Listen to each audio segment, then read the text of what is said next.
বাকারার 21 নম্বর আয়াতের মধ্যে আল্লাহ তাআলা জানাই দেন বিসমিল্লাহির রহমানির রহিম ইয়া আইয়ুহান নাসু উবুদু রাব্বাকুমুল্লাযী খালাকাকুম والذين من قبلكم لعلكم تتقون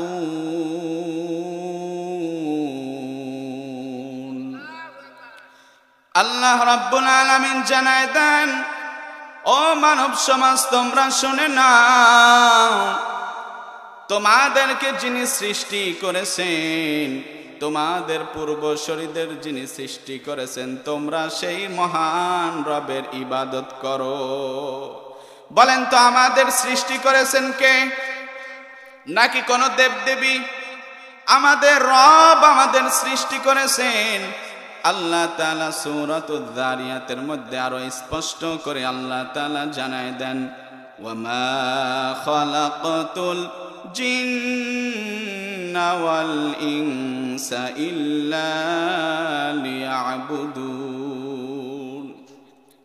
আল্লাহ রাব্বুল আলামিন জানায় দেন আমি মানুষদেরকে আর জিন জাতিকে প্রেরণ করেছি একমাত্র আমি আল্লাহ তাআলার গোলামি করার জন্য তাহলে বলেন তো আমরা কার গোলামির জন্য এই দুনিয়াতে এসেছি আল্লাহ তাআলার গোলামি করার জন্য এসেছি কিন্তু দুনিয়ার জিন্দেগিতে আসার পর দুনিয়ার লালসায় পড়ে আমরা বিভিন্ন খারাপ কাজের মধ্যে লিপ্ত হয়ে যাই মনে রাখবেন আসার কিন্তু একটা সিরিয়াল মেনটেন করে কিন্তু যাওয়ার সময় কিন্তু কোনো সিরিয়াল মেনটেন করে না ঠিক কিনা যাওয়ার সময় কোনো সিরিয়াল মেনটেন করবে না দেখা যায় দাদা বেঁচে আছে তার নাতি দুনিয়ার থেকে বিদায় বলেন আমাদের সমাজ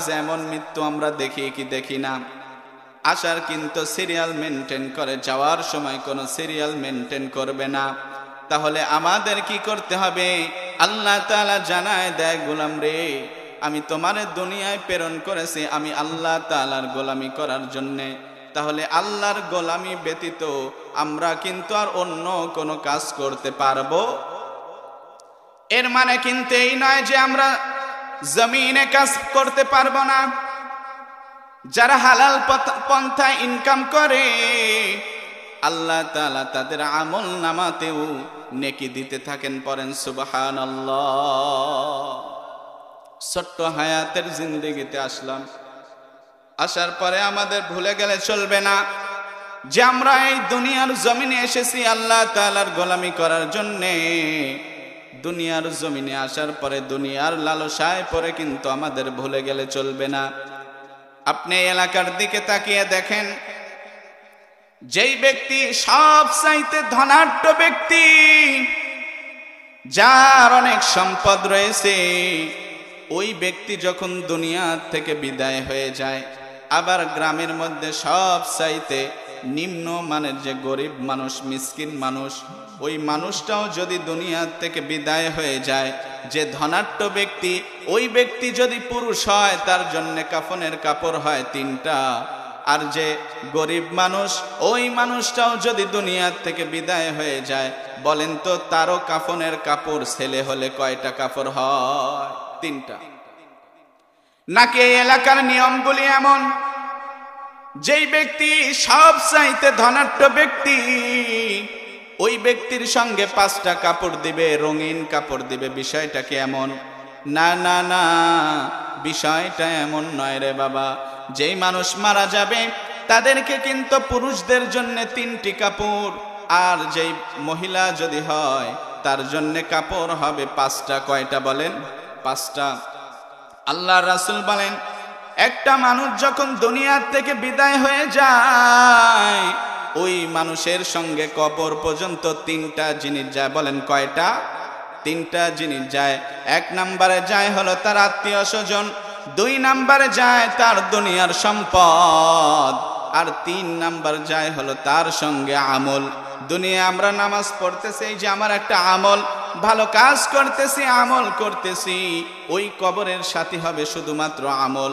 আল্লাহর রাসূল বললেন ওই 3টা জিনিস যাওয়ার পর তার সঙ্গে কবরের সাথী হয় শুধুমাত্র একটা জিনিস, তা হচ্ছে আমল। তা হচ্ছে কি? আমল।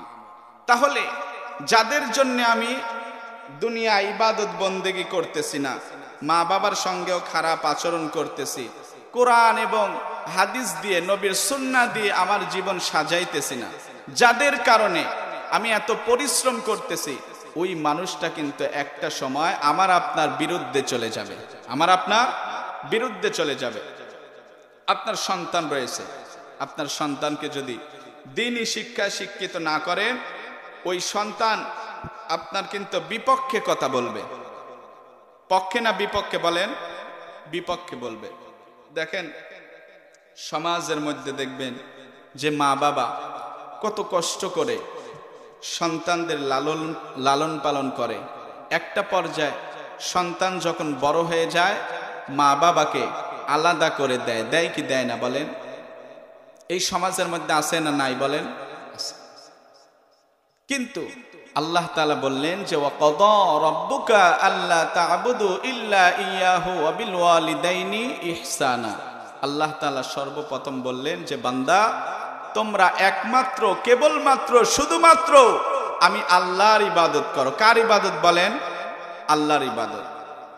আল্লাহ রাব্বুল আলামিন বললেন যে বান্দারে তোমরা শুধুমাত্র আমি আল্লাহর ইবাদত বন্দেগী করো, আর তোমার যে মা বাবা রয়েছে তার সঙ্গে ভালো আচরণ করো।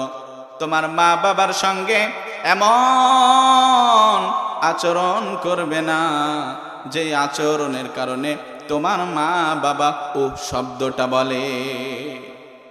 মা বাবার সঙ্গে এমন আচরণ করা যাবে না। কিন্তু আমার সমাজের মধ্যে দেখা যায় সন্তানগুলো মা বাবার সঙ্গে খারাপ আচরণ করে, মা বাবাকে দেখতে পারে না। যখন সন্তান বিবাহ করে ফেলে তখন কিন্তু ওই সন্তান স্ত্রীর কথা শোনার কারণে একটা পর্যায়ে দেখা যায় বিবাহের পরে অধিকাংশ ছেলেরা মা বাবাকে আলাদা করে দেয়। মা বাবা যদি আপনার দ্বারা কষ্ট পায়, একজন সাহাবী, আল্লাহর রাসূলের সাহাবী, এই সাহাবী যখন বিবাহ করে ফেললেন, বিবাহ করার পর তার মাকে যখন তিনি আলাদা করে দিলেন, আলাদা করার কারণে এই সাহাবী যখন মৃত্যুর পর্যায়ে চলে গেল, দুনিয়া থেকে বিদায় হয়ে যাবে, আল্লাহর রাসূলের কাছে গিয়ে বলতেছে, ওগো আল্লাহর রাসূল, আপনার সাহাবী সে দুনিয়া থেকে বিদায় হবে, কিন্তু তার তো কালেমা নসিব হয় না, মৃত্যুতে বড় যন্ত্রণা হচ্ছে, কষ্ট হচ্ছে। আল্লাহর রাসূলকে যখন বললেন, আল্লাহর রাসূল তখন বললেন যে যাও আলকামার কাছে যাও। আলকামার কাছে যাওয়ার পরে তার পাশে বসে তোমরা সূরাত ইয়াসিন পাঠ করতে থাকো।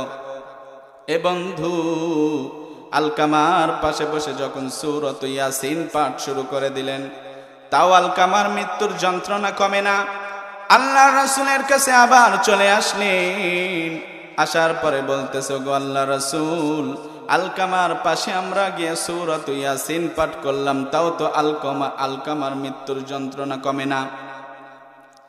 আল্লাহর রাসূল এবার আলকামার পাশে আসলেন, আসার পরে জিজ্ঞেস করতেছে, ও আলকামা, বলো তো তোমার কি মা বাবা এখন এই জমিনে বেঁচে আছে, দুনিয়ায় বেঁচে আছে? আলকামা ডাক দিয়ে বলে, নবী গো, আমার বাবা নাই, কিন্তু আমার মা বেঁচে আছে। আলকামাকে বললেন, তোমার মাকে ডাকো। সাহাবায়ে কেরাম যখন আলকামার মাকে ডেকে আনলেন, আলকামার মাকে বলতেছেন, ও মা, আপনার সন্তানের উপরে কি আপনি রাজি আর খুশি আছেন? আলকামার মা ডাক দিয়ে বলে, ও নবী আমার সন্তান তো আমার কথা শুনতো, কিন্তু আমার সন্তান যখন বিবাহ করে ফেললো, এই বিবাহের পর থেকে আমার সন্তান আলকামা আর আমার কোনো কথা শোনে না। আল্লাহ রাসূল বললেন, ও আলকামার মা, আপনার সন্তানকে এই মুহূর্তে আগুনে জ্বালিয়ে তাকে হত্যা করা হবে। কারণ যেই সন্তান মা বাবার সঙ্গে খারাপ আচরণ করে, ওই সন্তানের বাঁচার কোনো অধিকার নাই। আলকামার মাকে যখন বললেন, আলকামার মা কোনো কথা বলে না, কারণ আলকামার মা বড় কষ্ট পেয়েছে। সন্তানকে ছোট থেকে এত বয়স পর্যন্ত লালন পালন করার পর ওই সন্তান যদি মা বাবাকে ভুলে যায়, বলেন তো মা বাবার ভালো লাগবে না খারাপ লাগবে? একটা মেয়ে যখন শ্বশুর বাড়িতে আসে, স্বামীর বাড়িতে আসে, ওই মা যদি তার শাশুড়িকে নিজের মায়ের মতো মনে করত, আবার একটা মাও যদি বৌমাকে যদি নিজের মেয়ের মতো মনে করত, তাহলে বলেন তো আমাদের সমাজের মধ্যে কি এত সমস্যা হতো? একজন শাশুড়ি ছেলেকেও বিয়ে দিয়েছে, মেয়েকেও বিয়ে দিয়েছে, গ্রামের মানুষদের কাছে গল্প করতেছে, আমার জামাই লাখে একটা। লাখে কয়টা বলেন? লাখে একটা। কারণ কি? আমার মেয়ে আমার জামাইকে যদি বলে যে দাঁড়াও, আমার জামাই দাঁড়ায়। আমার মেয়ে যদি তার জামাইকে বলে যে বসো, তার জামাই আবার বসে পড়ে, তার স্বামী বসে পড়ে। কিন্তু আমার ছেলে এখন খারাপ হয়ে গেছে, আমার ছেলেকে বিয়ে করাইলাম, আমার ছেলে আবার স্ত্রীর কথায় উঠে আর বসে, আমি মায়ের কথা আর শোনে না। আমার ছেলে ভালো না, তবে আমার জামাই বড় ভালো। ভাবেন তার কি অবস্থা? মা যদি একজন বৌমাকে যদি নিজের মেয়ের মতো মনে করত, আর বৌমাও যদি শাশুড়িকে যদি নিজের মায়ের মতো মনে করত, আমাদের সমাজের মধ্যে মা বাবাকে সন্তানগুলো কোনো সময় আলাদা করে দিতে পারতো না। বৌমারা বলে, স্বামী সারাটা দিন কাজ করে আসার পর আবার যদি বউয়ের কাছে শুনে যে তোমার মা তো ভালো না, সারাদিন আমাকে বিভিন্ন রকম কথা শোনায়, আমাকে গালিগালাজ পারে। একটা যুবক যখন, একটা মানুষ যখন কাজ করে বাড়িতে আসে, সারাটা দিন পরিশ্রম করে আসার পরে যদি তার স্ত্রীর কাছে যদি আবার মায়ের নামে যদি নালিশ শুনে, তাহলে বলেন সেই মানুষটার ভালো লাগে নাকি খারাপ লাগে? খারাপ লাগে। আব্দুল খালেক নামে একজন ব্যক্তি ছিলেন। আব্দুল খালেক বড় ভালো একজন মানুষ ছিলেন। আব্দুল খালেকের বয়স যখন 6টা বছর, তার বাবা দুনিয়ার থেকে বিদায় হয়ে গেল। মাও চিন্তা করে, আমি যদি এখন বিবাহ করি তাহলে আমি অনেক সুখ শান্তিতে থাকতে পারবো, আমার অনেক শান্তি হবে। কিন্তু আমার যে সন্তান, আমার সন্তানের তো অনেক জ্বালা হয়ে যাবে, কষ্ট হয়ে যাবে। একজন মার বিয়ে করলেন না, বিয়ে না করে সন্তানকে লালন পালন করলেন। সন্তান যখন মেট্রিক পরীক্ষা দিতে যাবে, ফর্ম ফিল আপের জন্য যখন তার টাকার প্রয়োজন, 1200 টাকা প্রয়োজন, স্যার এসে ডাক দিয়ে বলো, আব্দুল খালেক তোমাকে তো 1200 টাকা দিতে হবে। আব্দুল খালেক স্যারকে ডাক দিয়ে বলো, স্যার আমার বুঝিয়ে বছর আর পরীক্ষা দেওয়া হবে না। কারণ হলো, ও স্যার আমার বাড়ির অবস্থাটা এমন, আমার মা তো এতগুলি টাকা আমাকে দিতে পারবে না, আমারও পরীক্ষা দেওয়ার হবে না। বাড়িতে যখন সন্তান আসলেন, সন্তানের মনটা খারাপ।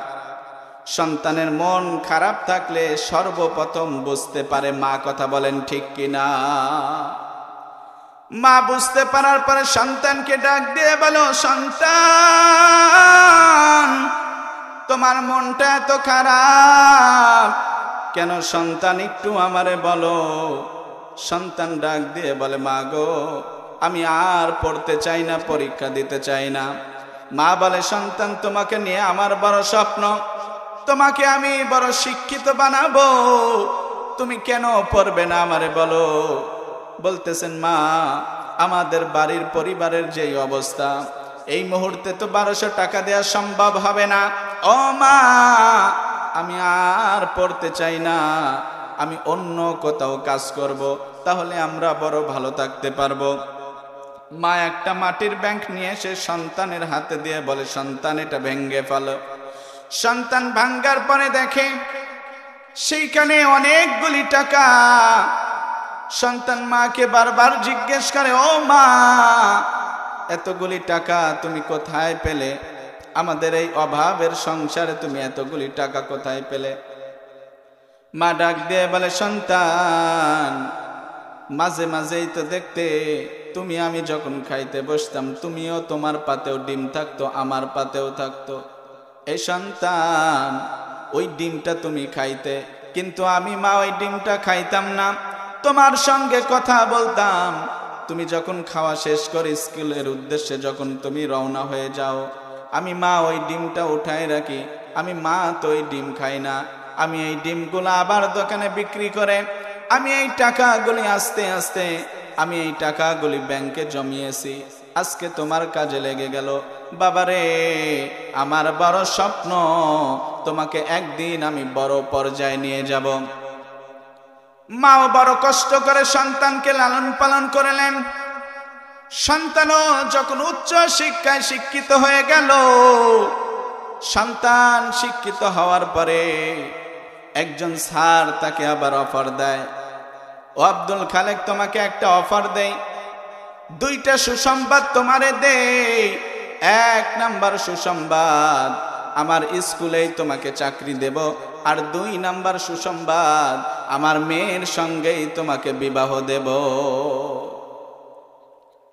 আব্দুল খালেক মায়ের কাছে এসে বলতেছেন, মা আমাকে তো এই 2টা অফার দিল, বলো মা এখন আমি কি করব? মা বললেন, অমুকের মেয়ে তো ভালো না।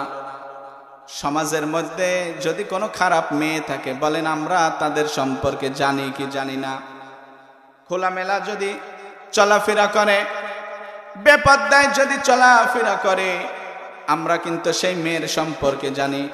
মাও বলতেছে, সন্তান রে তোমার ওই স্যারের মেয়ে তো মডেলিং করে, সে তো আমাদের পরিবারে এসে টিকতে পারবে না। সন্তান মাকে অনেক বোঝানোর পরে মাও রাজি হয়ে গেল। মা বলল, সন্তান রে তোমার যা ভালো মন চায় তুমি তাই করো। মাও যখন রাজি হয়ে গেল, সন্তানও রাজি হয়ে গেল। বিবাহ করে যখন বউকে নিয়ে মায়ের সামনে আসলেন, মায়ের সামনে আসার পরে বলতেছে, মা আমি তো বিবাহ করে নিয়ে চলে আসলাম, এই যে তোমার বউমা। স্ত্রীকে ডাক দিয়ে বলতেছে, স্ত্রী রে এইটা হলো আমার মা, আমার মা যা বলবে তুমি তাই শুনবে। তখন স্ত্রী সঙ্গে সঙ্গে ডাক দিয়ে বলে, স্বামী আমার, আমি তোমাকে বিবাহ করেছি, তার মানে এই নয় আমি তোমার মায়ের গোলামি করতে যাব।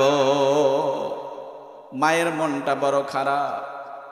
একটা পর্যায়ে সন্তানের কানে যখন কান পরা দেয়, সন্তান রাগান্বিত হয়ে একটা দিন লাঠি নিয়ে মাকে অনেক আঘাত করলো। বলেন আমাদের এই দেশে অনেক সময় অনেক কুলাঙ্গার সন্তানদেরকে দেখা যায়, জনম দুঃখিনী মা বাবাকে তার হাত দ্বারা আঘাত করে। কথা বলেন ঠিক কিনা? সন্তানদের আঘাত করে। সন্তান শুনে না, মা বাবার সঙ্গে যদি খারাপ আচরণ করো, ওই সন্তানের ইবাদত বন্দেগী আমার আল্লাহর দরবারে কবুল হবে না। আব্দুল খালেক যখন মানলেন, 1 বছর অতিক্রম হয়ে গেল, তার ঘরেও যখন আল্লাহ তাআলা একটা সন্তান দিলেন। একটা দিন কাজ শেষ করে বাড়িতে ফিরতে যখন 2:30 বেজে গেল, রাত্রি 2:30 হয়ে গেল, বাড়িতে আসার পরে দেখতেছে তার স্ত্রী তার 25 দিনের সন্তানকে কোলের মধ্যে নিয়ে ঘুম পাড়াইতেছে, কিন্তু সন্তান ঘুম পারে না, কান্নাকাটি করে। বিবিকে ডাক দিয়ে বলে, ও বিবি আমার, তুমি এমন ভাবে শুধু ঘুরতেছো, হাঁটাহাঁটি করতেছো, কারণটা কি? ডাক দিয়ে বলে, স্বামী আমার, তোমার সন্তান তো ঘুমায় না, তোমার সন্তান বারবার প্রস্রাব করতেছে, তার সকলগুলি কথাগুলি সে প্রস্রাব করে ফেলেছে, অবশিষ্ট আছে আমি মায়ের শুধু আঁচল। তোমার সন্তান তো ঘুমাইতেছে না, তার কারণে তোমার সন্তানকে নিয়ে হাঁটাহাঁটি করতেছি। তার দিলের মধ্যে আঘাত লাগলো, আহারে 25 দিনের সন্তানের জন্য মায়ের এত ভালোবাসা, আর আমার 30 বছর পার হয়ে গেছে, আমার জন্যে মা কত পরিশ্রম করেছে, কত কষ্ট করেছে। মায়ের ঘরের দরজার মধ্যে গিয়ে করাঘাত করে মাকে ডাকে, ও মা, তোমার দরজাটা খোলো। মা ডাক দিয়ে বলে, সন্তান,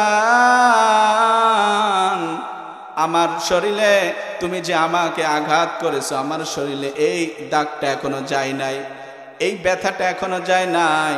ও সন্তান, আমি এখন আর দরজা খুলব না, তোমার মার খেতে পারবো না। ও সন্তান, আজকে সারাটা দিন তোমার বউ আমাকে যেভাবে বলেছে আমি সেইভাবে কাজ করেছি, তোমার স্ত্রীর সঙ্গে আমি কোনো কথা কাটাকাটি করি নাই, ঝগড়া করি নাই। সন্তান বললেন, মা গো, তুমি যদি দরজাটা না খোলো আমি দরজা কিন্তু ভেঙে ফেলবো। মাও চিন্তা ভাবনা করে, আমার সন্তানের যদি এখন দরজাটা খুলে না দেয়, রাগান্বিত হয়ে ঘরের মধ্যে এসে আমাকে আরো বেশি আঘাত করবে। মা দরজাটা খোলার পর সন্তান মায়ের পা ধরে জড়িয়ে কান্নায় ভেঙে পড়ে মাকে ডাক দিয়ে বলতেছে, মা গো, আমি তো অনেক কষ্ট করেছি মা, তোমাকে অনেক কষ্ট দিয়েছি, অনেক আঘাত করেছি মা, আমি আজকে বুঝতে পারলাম, ও মা, তুমি আমাকে ক্ষমা করে দাও। মা সন্তানকেও ক্ষমা করে দিলেন। মায়ের দয়া তো, মায়ের কাছে যদি সন্তান গিয়ে বলে, ও মা, আমি ভুল করেছি, অন্যায় করেছি, আমাকে মাফ করে দাও, বলেন মা মাফ করবে কি করবে না? অবশ্যই মা মাফ করে দিবে, বাবা মাফ করে দিবে। এ সন্তান, তুমি শ্বশুর বাড়িতে যাও, শ্বশুর শাশুড়ির জন্য কত ভালো ভালো খাবার নিয়ে যাও। তুমি তো একটাবারও তোমার মা বাবাকে দেখো না। কত সন্তান রয়েছে মা বাবাকে আলাদা করে দেয়, বাড়ির পাশেই মায়ের ঘর, বাবার ঘর, বাড়িতে সন্তান গোস্ত নিয়ে এসে কত মজা করে খায়, কিন্তু বাড়ির পাশে মা বাবা রয়েছে, ওই মা বাবা কি খায় না খায় সন্তান কিন্তু দেখতে যায় না। বলেন এই ধরনের সন্তান এই সমাজের মধ্যেও আছে না নাই? এই কাজগুলি করা যাবে না। যারা মা বাবাকে আলাদা করে দিয়েছো, ওই মা বাবার জায়গা একবার নিজেকে বসাও, আর একটাবার ভাবো আমারও সন্তান রয়েছে ওই বৃদ্ধ বয়সে, আমার বাবা তো কাজ করতে পারে না, মা তো ঠিকভাবে কাজ করতে পারে না, আমার সন্তানগুলি যদি আমাকেও এমন ভাবে আলাদা করে দেয়, তাহলে আমার হালত, আমার কি অবস্থা হবে? বলেন এটা চিন্তা করার প্রয়োজন আছে না নাই? অবশ্যই আছে। মা বোনদের উদ্দেশ্যেও বলবো, মা, তোমাদের প্রতি আমার উদারত আহ্বান থাকবে, কোন সময় শাশুড়ির সঙ্গে খারাপ আচরণ করবে না, শ্বশুরের সঙ্গে খারাপ আচরণ করবে না। আর শ্বশুর শাশুড়ি যারা রয়েছে তাদের ঘরে যেই বৌমা আসবে তাদেরকেও কিন্তু নিজের মেয়ের মতো দেখতে হবে। কার মতো বলেন? নিজের মেয়ের মতো দেখতে হবে। তাহলে বলেন পরিবারে কি আর কোনো অশান্তি থাকবে? থাকবে না। অশান্তি লাগে কখন? যখন বউ তার স্বামীকে তার মা বাবার সম্পর্কে খারাপ কথা বলে। সে চায় যে আমার শ্বশুর শাশুড়ির থেকে যদি আমি আলাদা হয়ে যাই তাহলে ভালো থাকতে পারবো। কোনো সন্তান যদি তার মা বাবাকে আলাদা করে দেয় তারও তো সন্তান একটা সময় হবে, ওই সন্তান কি তাকে আলাদা করে দিবে না বলেন? অবশ্যই দিবে। আলকামার কথা বলতেছিলাম। আলকামা তিনি একজন সাহাবী ছিলেন। কি ছিলেন বলেন? সাহাবী। ভাবে একজন সাহাবীর যদি এমন হালত হয়, এমন অবস্থা হয়, তাহলে দিলে আছে আল্লাহর ভয়, আল্লাহ আল্লাহ সব সময়। দুনিয়াদারি ভালো লাগে না, দুনিয়াদারি ভালো লাগে না, ভালো লাগে যে ইল্লাল্লাহ, লা ইলাহা ইল্লাল্লাহ। জবান ছেড়ে লা ইলাহা ইল্লাল্লাহ, লা ইলাহা ইল্লাল্লাহ মুহাম্মাদুর রাসূলুল্লাহ। আপনি ভাবেন যে একজন সাহাবীর অবস্থা যদি এমন হয়, মায়ের সঙ্গে খারাপ আচরণ করার কারণে মা সন্তানের উপরে খুশি না থাকার কারণে তার জবান দিয়ে কালেমা নসিব হয় না, আর আমি আপনি মা বাবার সঙ্গে কত খারাপ আচরণ করি, মা বাবাকে কষ্ট দেই।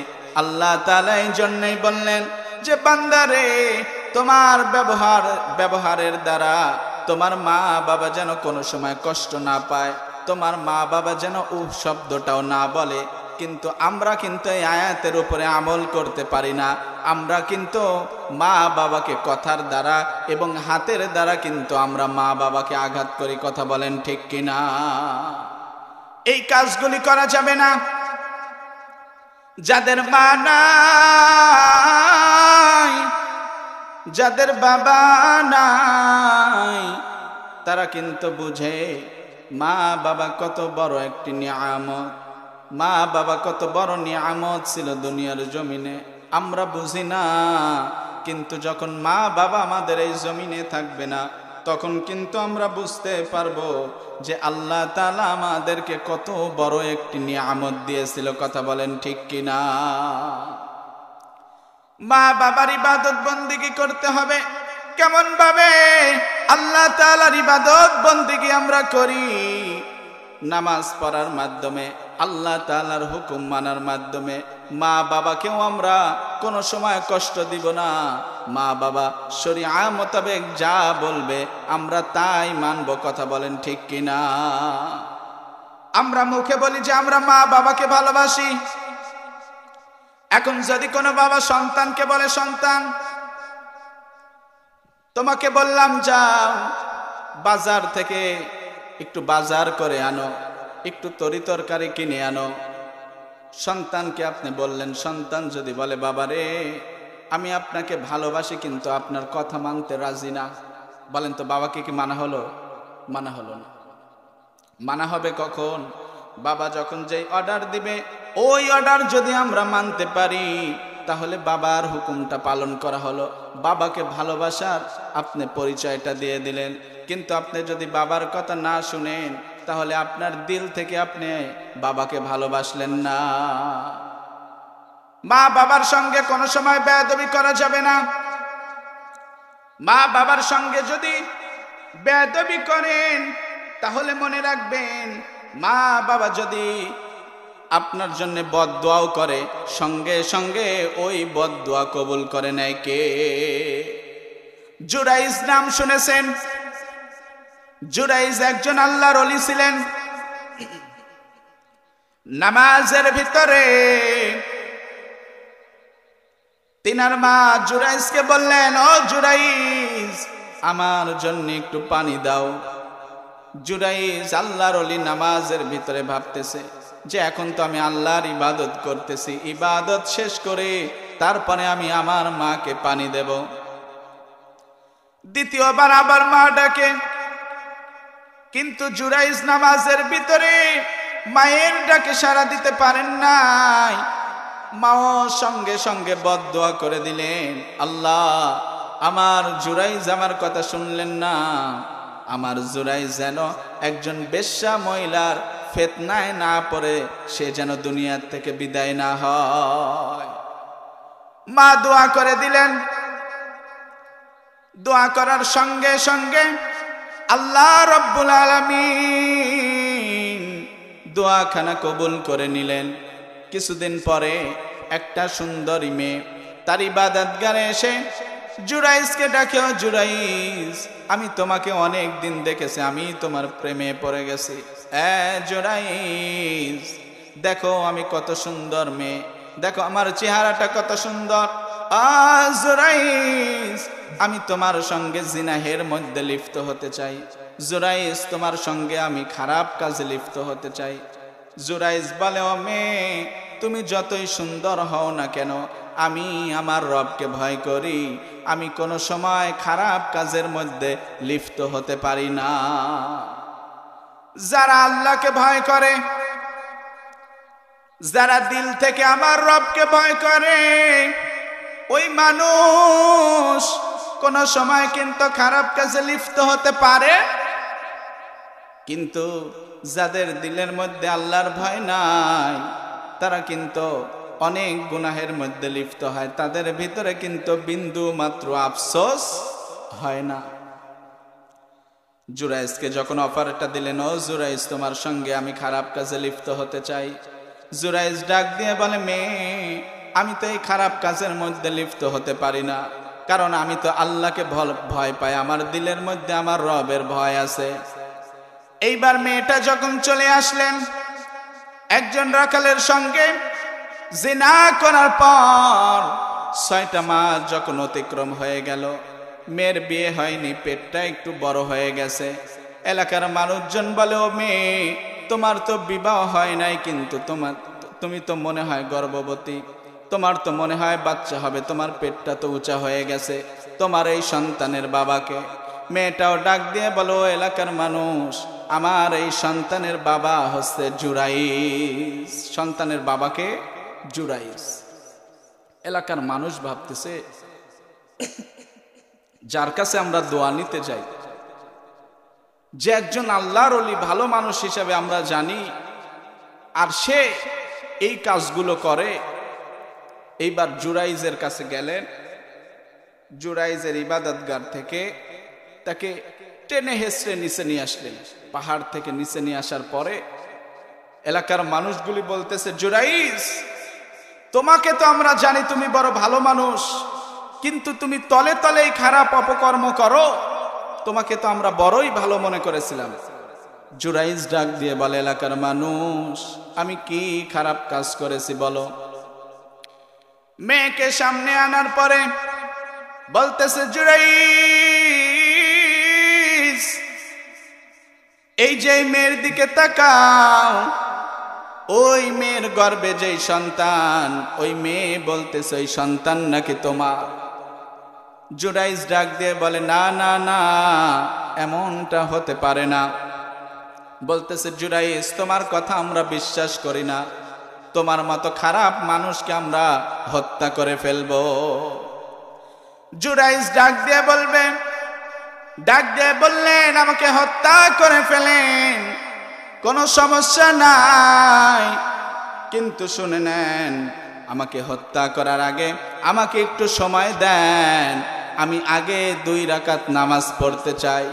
2 রাকাত নামাজ পড়ার পর আমার রব্বে কারিমের কাছে দোয়া করলেন, রে আল্লাহ, আমি এই খারাপ কাজ তো করি নাই, আল্লাহ, আমি তো এই খারাপ কাজ করি নাই, আমাকে অপবাদ দেয়া হয়, ও আল্লাহ, তুমি আমাকে এই বিপদ থেকে রক্ষা করো। আল্লাহ, আমি যখন ওই সন্তানকে আমি জিজ্ঞেস করব তার পিতাকে, আল্লাহ, তুমি তার জবানটা তুমি চালু করে দিও। যখন ওই সন্তানকে যখন জিজ্ঞেস করলেন, সন্তান বলো তো তোমার বাবাকে, তখন বলতেছে, আমার বাবা জুরাইজ নয়, আমার বাবা হচ্ছে ওই রাখাল। কে বলেন? রাখাল। এখান থেকে আমাদের শিক্ষা আছে, মা যদি সন্তানের জন্য বদদোয়াও করে, সঙ্গে সঙ্গে ওই বদদোয়া কবুল করে নেয় একজন, তিনি কে? কে কবুল করে? আল্লাহ। তাহলে বলে, মা বাবার সঙ্গে খারাপ আচরণ করা যাবে? যাবে? বলে যাবে না। কিন্তু আমরা এই কাজগুলি তো করি। এই কাজগুলি করা যাবে না। মা বাবার সঙ্গে সর্বদা ভালো আচরণ করতে হবে। আল্লাহর রাসূল সাহাবায়ে কেরামদের সামনে বসা, সাহাবায়ে কেরামদেরকে বলতেছো, সাহাবায়ে কেরাম শুনে নাও, কোন সন্তান যদি মা বাবার দিকে একবার নেক নজরে তাকায়, তাহলে আল্লাহ তাআলা তার আমল নামার মধ্যে কবুল হজের সওয়াব দিয়ে দেয়। পড়েন সুবহানাল্লাহ। কিছু সাহাবী উঠে গেলেন, আল্লাহ রাসূলও দেখতেছেন, ওই সাহাবীগুলো হাউমাউ করে কান্না করে।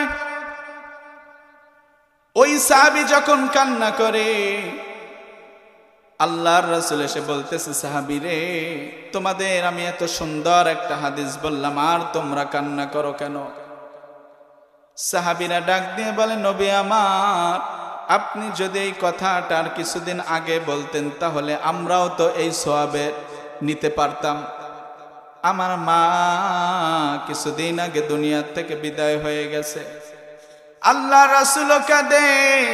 আল্লাহ রাসূল বলেন, ও সাহাবায়ে কেরাম, তোমরা তো তোমাদের বাবাকে দেখেছো, কিন্তু আমি নবী এমন, যখন আমি আমার মায়ের গর্ভে ছিলাম, আমার বয়স যখন 6 মাস ছিল, ওই সময় আমার বাবা দুনিয়া থেকে বিদায় হয়ে গেছে।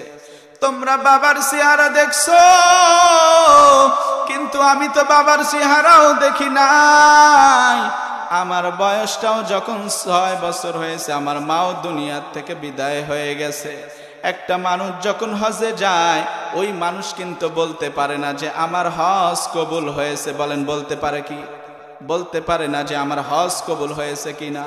আল্লাহর রাসূল বললেন, সাহাবায়ে কেরাম শোনো, একটা মানুষ সে যদি মা বাবার দিকে একবার নেক নজরে তাকায়, সঙ্গে সঙ্গে আল্লাহ তাআলা তার আমল নামার মধ্যে কবুল হজের সওয়াব দিয়ে দেয়। সাহাবী জিজ্ঞেস করলেন, ইয়া রাসূলুল্লাহ, ইয়া হাবিবাল্লাহ, আমার মায়ের দিকে যদি আমি 2 বার তাকাই?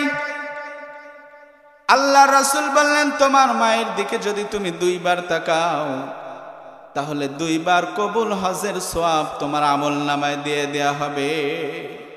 আল্লাহ রাসূল বললেন, ও সাহাবায়ে কেরাম, একটা নেককার সন্তান যখন মা বাবার দিকে নেক নজরে তাকায়, যতবার নেক নজরে তাকাবে, আল্লাহ তাআলা তাদের আমল নামার মধ্যে ততবারই কবুল হজের সওয়াব দিয়ে দেবে। তাহলে মা বাবার দিকে নেক নজরে তাকানোর প্রয়োজন আছে না নাই? বলেন, আছে না? আছে। মা বাবার দিকে নেক নজরে তাকাইতে রাজি আছেন তো ইনশাআল্লাহ? আমাদের সাধারণ মানুষদের কি অবস্থা হবে? আলকামা মৃত্যুর শয্যায় চলে গেছে। আলকামার জবান দিয়ে কালেমা নসিব হয় না। আল্লাহর রাসূল চলে আসলেন, আসার পরে বলতেছেন, ও আলকামার মা, আপনার সন্তানের উপরে কি আপনি রাজি আর খুশি আছেন? বলতেছেন, নবী গো, আমার সন্তান বিবাহর আগে আমার কথা শুনতো, কিন্তু বিবাহের পরে শুধু স্ত্রীর কথা শুনে। আমার সন্তান আলকামা আর আমার কথা শুনে না। আমার সন্তানের উপরে আমি একটু বেজার। আল্লাহর রাসূল তখন সাহাবায়ে কেরামদেরকে বললেন, ও সাহাবায়ে কেরাম, যাও তোমরা একটু কাঠের ব্যবস্থা করো, একটু জ্বালানির ব্যবস্থা করো। আলকামাকে এই আগুনের মধ্যে জ্বালিয়ে তাকে দুনিয়া থেকে বিদায় করা হবে। কাঠের ব্যবস্থা হয়ে গেল, জ্বালানির ব্যবস্থা হয়ে গেল।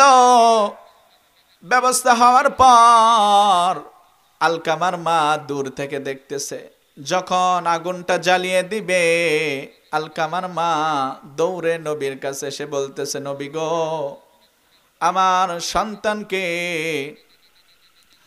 10 মাস 10 দিন আমি গর্ভে লালন পালন করেছি। আমার সন্তানকে আমি এতদিন লালন পালন করলাম, আর আজকে আমি মায়ের সামনে আমার সন্তানকে আপনি আগুনে জ্বালিয়ে দিবেন, আমি তো সহ্য করতে পারবো না।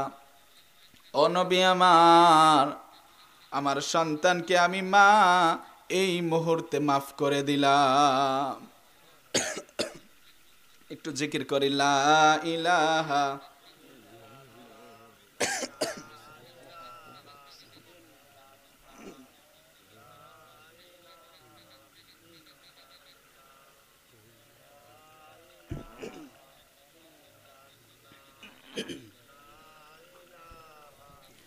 দেখে একটা তাকবীর দেন তো, লিল্লাহে তাকবীর, লিল্লাহে তাকবীর। তাহলে আমরা সকলে মা বাবার দিকে নেক নজরে তাকাবো, মা বাবার দিকে নেক নজরে তাকাবো। যারা মা বাবাকে আলাদা করে দিয়েছে, আমরা মায়ের কাছে গিয়ে, বাবার কাছে গিয়ে আবার মা বাবাকে আবার ফিরিয়ে আনা যাবে তো ইনশাআল্লাহ। মা বাবাকে আলাদা করে দিবেন না, কারণ একটা মানুষের যখন বয়স হয়ে যায়, বয়স হওয়ার পর ওই মানুষ কিন্তু আবার ছোট্ট বাচ্চার মতো হয়, ঠিক কিনা বলেন? ছোট্ট বাচ্চার মতো হয়ে যায়। মা বাবা যদি একটা কথাও বলে, মা বাবার কথার উপরে কথা বলা যাবে না, কারণ মনে রাখবেন, মা বাবা যদি সন্তানকে যদি বদদুয়া দিয়ে দেয়, সঙ্গে সঙ্গে ওই বদদুয়া কবুল করে নেয় একজন, তিনি কে? আল্লাহ কবুল করে নেয়। কারণ দেখেন, একজন ওলিও কিন্তু মায়ের বদদুয়ায়, একজন বেশ্যা মহিলার কিন্তু ফিতনায় পড়ে গেছে, শুধুমাত্র কার দোয়ায় বলেন? মায়ের দোয়ায়। আমরা মা বাবারাও অনেক সময় দেখা যায় কি করি, যে সন্তানদেরকে এমনিতেই আমরা অনেক সময় বদদুয়া দিতে, তোর দ্বারা এইটা হবে না, বলে কি বলে না বলেন? এই কাজগুলি কি করা যাবে? করা যাবে না। মা বোনেরা এসেছেন, মা বোনদের সম্পর্কে কিছু বলি। 7টা গুণ যে মা বোনদের ভিতরে থাকবে, তারা দাজ্জালের ফিতনায় পড়ে যাবে, ওই মা বোনেরা জাহান্নামী হয়ে যাবে। কি হয়ে যাবে বলেন? জাহান্নামী হয়ে যাবে। 1 নম্বরে আন্নানা। 1 নম্বরে কি বলেন? আন্নানা। আন্নানা হলো কারা? যারা স্বামীকে বলে, ও স্বামী আমার, আপনি শুধুমাত্র আমার জন্য ইনকাম করবেন, আর এই ব্যয়টাও করবেন শুধুমাত্র আমার জন্যে, আর অন্য কারো জন্যে ব্যয় করা যাবে না। বলেন, এমন স্ত্রীও আছে না নাই? বলে, স্বামী আমার, আপনি ইনকাম করেছেন, এই ইনকামটা শুধুমাত্র আমার পিছনে আপনি ব্যয় করবেন, আপনার মায়ের জন্য খরচ করা যাবে না, আপনার বাবার জন্যও খরচ করা যাবে না, শুধুমাত্র আমার জন্য খরচ করবেন। বলেন, এই রকম মন মানসিকতা মেয়ে এই সমাজেও আছে না নাই? 2 নম্বরে আন্নানা, মান্নানা, খুঁটা দেয়।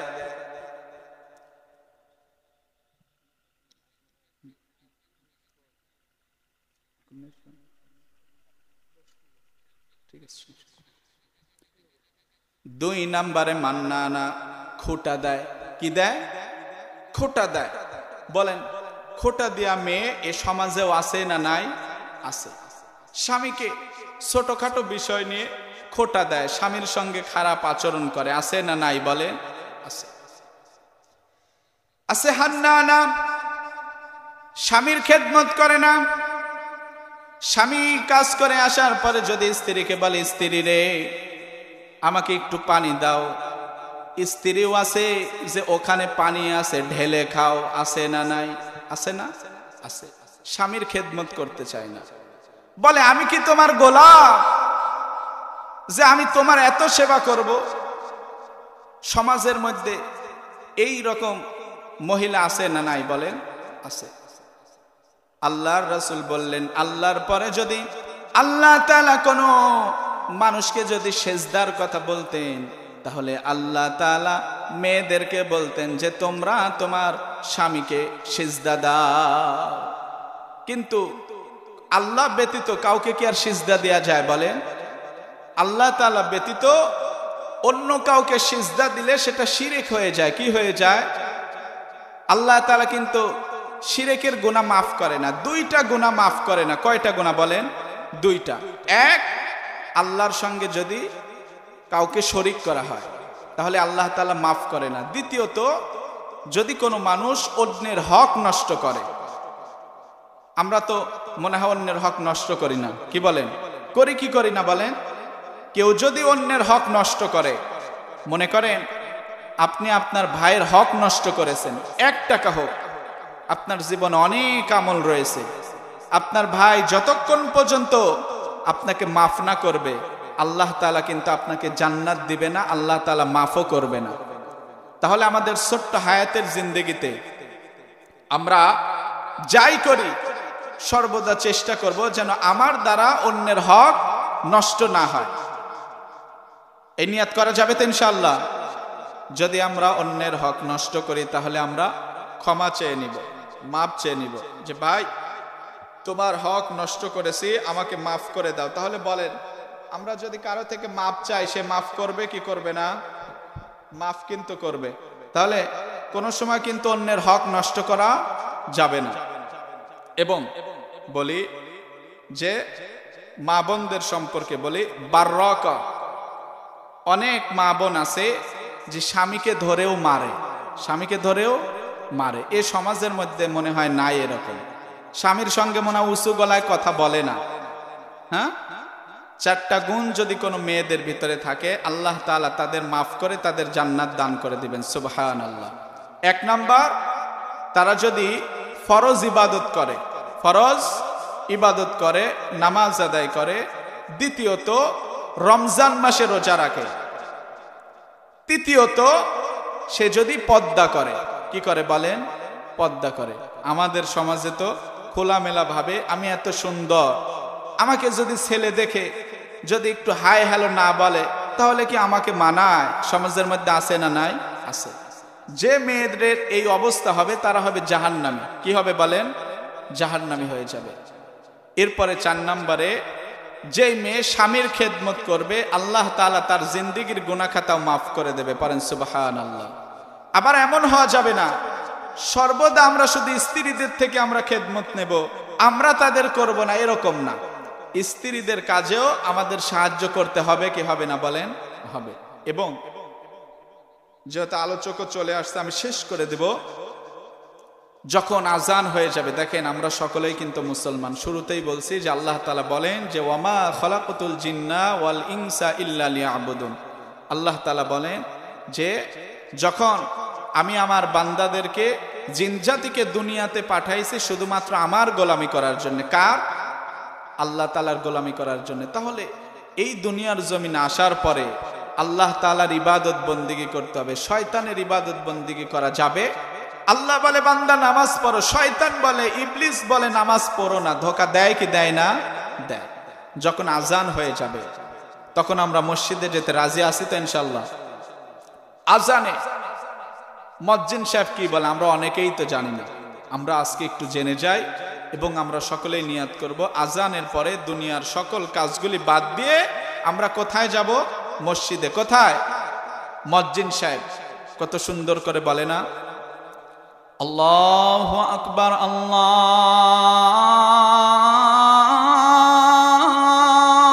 আকবার। মুয়াজ্জিন সাহেব বলতেছেন আল্লাহু আকবার, আল্লাহু আকবার, আল্লাহ মহান। বলেন কে মহান? আবার বলতেছেন আল্লাহু আকবার, আল্লাহু আকবার। মুয়াজ্জিন সাহেব দ্বিতীয়বার আবার বলেন যে আল্লাহ মহান, আল্লাহ মহান। আশহাদু আল্লা ইলাহা ইল্লাল্লাহ,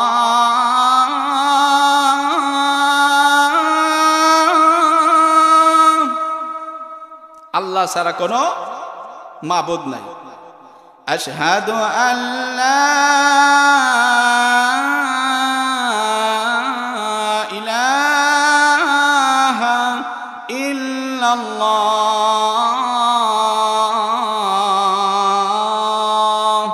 আল্লাহ ছাড়া কোনো মাবুদ নাই। আল্লাহর সঙ্গে কাউকে কি শরীক করা যাবে? শরীক করা যাবে না। আশহাদু আন্না মুহাম্মাদার রাসূলুল্লাহ,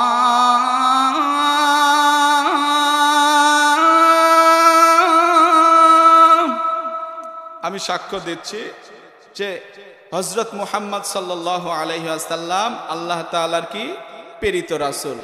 আমরা তো সকলে এটা বিশ্বাস করি কি করি না বলেন? মুয়াজ্জিন সাহেব দেখেন এরপরে বলেন, আমাদের উদ্দেশ্যে বলেন যে হাইয়া আলাস সালাহ,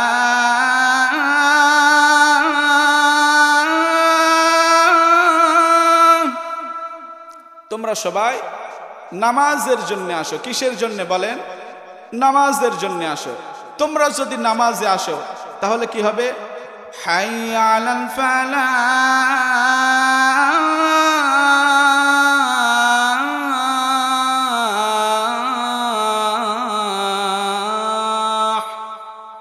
মুয়াজ্জিন সাহেব বলে যে এতে তোমার ভালাই হবে, তোমার ভালাইয়ের জন্য তুমি আসো। তাহলে আমি যদি নামাজ পড়ি তাহলে কার ভালো হবে বলেন? আমার নিজের ভালো হবে। এটা তো আমরা বুঝি না, কি বলেন? তাহলে আমি যদি নামাজ পড়ি তাহলে আমার ভালো হবে কি হবে না? হবে। আর এই নামাজটা কার জন্য হবে বলেন তো? আমরা নামাজ পড়বো কাকে খুশি করার জন্যে? আমাদের তো অনেকের নামাজ আছে, অনেকে আছে শুকুর আলী, শুধু শুক্রবারেই নামাজ পড়ে। কি বারে? শুক্রবারে। আবার আছে অনেকে বরাত আলী আছে, কারণ নাম থাকলে আবার রাগ করেন না। বরাত আলীরা শুধু শবে বরাতের রাত্রেই নামাজ পড়বে। তারা মনে করে শবে বরাতের রাত্রে সারা রাত নামাজ আদায় করলাম, এরপরে আল্লাহ তাআলা গুনাহ আমারে মাফ করে দিল, আগামীকাল থেকে আবার আকাম কুকামের মধ্যে লেগে যাব। বলেন আল্লাহ তাআলা দিলের খবর জানে কি জানে না? জানে। আমাদের ইবাদতটা হবে কেমন? আল্লাহ রাব্বুল আলামিন বলেন, কুল ইন্না সালাতি ওয়া নুসুকি ওয়া মাহইয়ায়া ওয়া মামাতি লিল্লাহি রাব্বিল আলামিন।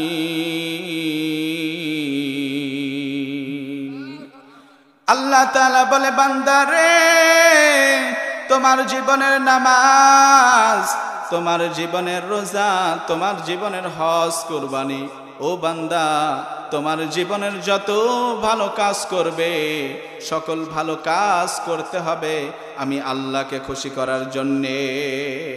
কাকে খুশি করার জন্যে? মনে রাখবেন, একটা মানুষের হায়াত যদি কিয়ামত পর্যন্ত হয়, ওই মানুষ যদি কিয়ামত পর্যন্ত নামাজ আদায় করে, ওই মানুষের ফিকির গুলো যদি থাকে এমন যে আমি নামাজ পড়তেছি যেন মানুষ আমাকে নামাজি বলে, আমি দান করতেছি যেন মানুষ আমাকে দানবীর বলে, আমি হজ করতেছি যেন মানুষ আমাকে হাজী সাহেব বলে, এই রকম ফিকির যদি থাকে কোন মানুষের, যদি কিয়ামত পর্যন্ত যদি হায়াত হয়, ওই পর্যন্ত ইবাদত বন্দিগি করলে একটা সিজদাও আমার রবের দরবারে কবুল হবে না। তাহলে আমার ফিকির গুলো থাকতে হবে যে এমন আমার